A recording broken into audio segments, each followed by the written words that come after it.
Birthday ആലൂസ് കേട്ടോ. അപ്പം നമ്മുടെ ആലൂസിൻ്റെ സെക്കൻഡ് ബർത്ത്ഡേ ആണിന്ന്. ആണോ? അപ്പം ഈ വീട്ടിൻ്റെ ബർത്ത്ഡേ നമ്മൾ സെലിബ്രേറ്റ് ചെയ്യുന്നില്ല. ആ ഒരു എമൗണ്ട് നമുക്കറിയാലോ, ഒരു ബർത്ത്ഡേ സെലിബ്രേറ്റ് ചെയ്യണമെങ്കിൽ എന്ത് നല്ല ചിലവാണല്ലേ. കേക്ക് മേടിക്കണം, അതിന് ഡ്രസ്സ് മേടിക്കണം കുഞ്ഞിന്. അപ്പം അവനിപ്പം 2 വയസ്സ് ആയുള്ളതായിട്ട് അവൻ അറിയത്തില്ല ബർത്ത്ഡേ എന്താണെന്നോ. കേക്ക് പോലും ഒരു കഷ്ണം കൊടുത്തു കഴിഞ്ഞാൽ അവൻ കഴിക്കാറ് പോലും ഇല്ല കേട്ടോ. അപ്പം നമ്മൾ വിചാരിച്ചിരിക്കുന്നില്ല ഈ ഒരു എമൗണ്ട്. അപ്പം നമ്മൾ ഇടയ്ക്ക് ഇപ്പം അറിയാനിടയുള്ള ഒരു കിഡ്നി പേഷ്യൻസ് നമ്മുടെ വീടിൻ്റെ അടുത്തുണ്ട് കേട്ടോ. അപ്പം ആരാണെന്നോ എന്താണെന്നൊന്നും ഞാൻ പറയുന്നില്ല. അപ്പം അവർക്ക് ഈ ഒരു എമൗണ്ട് കൊടുക്കാനാണ് ഞങ്ങൾ വിചാരിച്ചിരിക്കുന്നത് കേട്ടോ.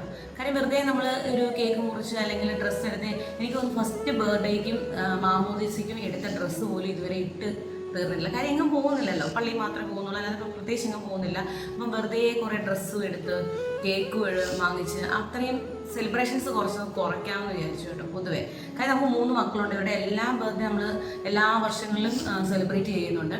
അപ്പോൾ അതൊന്ന് മാറ്റി വെച്ചിട്ട് ഈ ഒരു പേഷ്യൻറ്റ് നമ്മുടെ എമൗണ്ട് കൊടുക്കാമെന്നാണ് ഈ വട്ടം വിചാരിച്ചിരിക്കുന്നത്. അപ്പോൾ ഞാൻ ഈ ബർത്ത്ഡേ ആണെന്ന് അറിഞ്ഞപ്പോൾ കുറേ പേര് ചോദിച്ചത് വൈകിട്ട് എന്താ പരിപാടി എന്നൊക്കെ പലരും ഇങ്ങനെ ചോദിക്കുന്നുണ്ടായി. അപ്പോൾ എല്ലാവരോടും ഞാൻ പറഞ്ഞു ഒരു പ്രോഗ്രാമും ഇല്ലെന്നാണ് പറഞ്ഞത്. അപ്പം ഇതാണ് റീസൺ. അപ്പോൾ നിങ്ങൾ എൻ്റെ കുഞ്ഞിനും കുടുംബത്തിനും വേണ്ടി പ്രാർത്ഥിക്കുക. അവന് 2 വയസ്സായിരിക്കുകയാണ്.